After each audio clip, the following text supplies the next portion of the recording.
Could you please tell us what organization do you represent? I'm from the International Commission on Non-Ionizing Radiation Protection. What are you researching? Well, we actually give guidance to governments, and we offer restrictions on exposure. We say what is safe for all sorts of non-ionizing radiation, including 5G, including optical radiation. And we have a group of experts that look at all the evidence from the World Health Organization, from EU committees, from primary research published in journal, and we try and find out exactly what the dangers of exposure are, and if we can quantify what is the limit that people can be exposed to. Did you find any danger?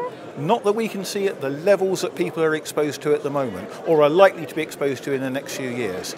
Generally, exposures are very low.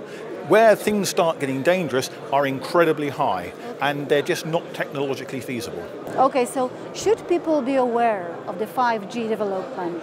Well, they can be aware of it. It offers so much in the way of...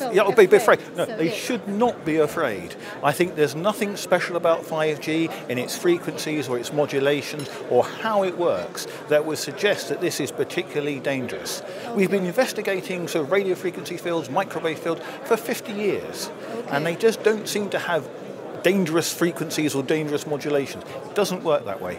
So people should not be afraid, but we have to. But you are still researching this influence, right? Research never stops. Yes. We cannot be complacent. We can only say what's been published.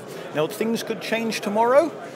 It's unlikely, but we have to have an open mind. We don't know the future, but as far as we can see from everything that's come out, from the biophysics, the physiology, from all the health effects that have been reported, we cannot think that there could be a health effect waiting to be discovered. Yes, because people are afraid about the cancer, about the headache. Should they be afraid? They shouldn't be. They really shouldn't be.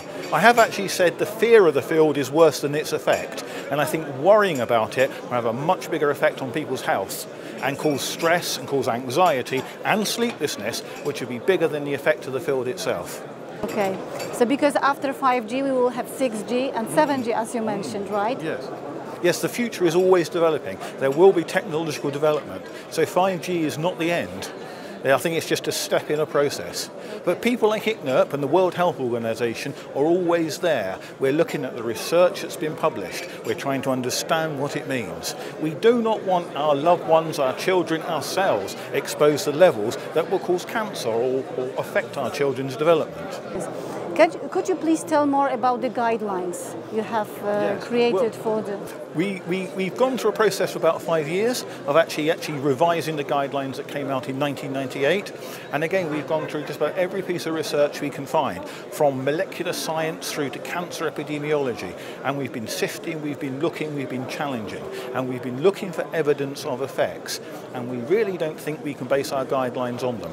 What we base our guidelines on are a heating effect, either of the whole body or parts of it.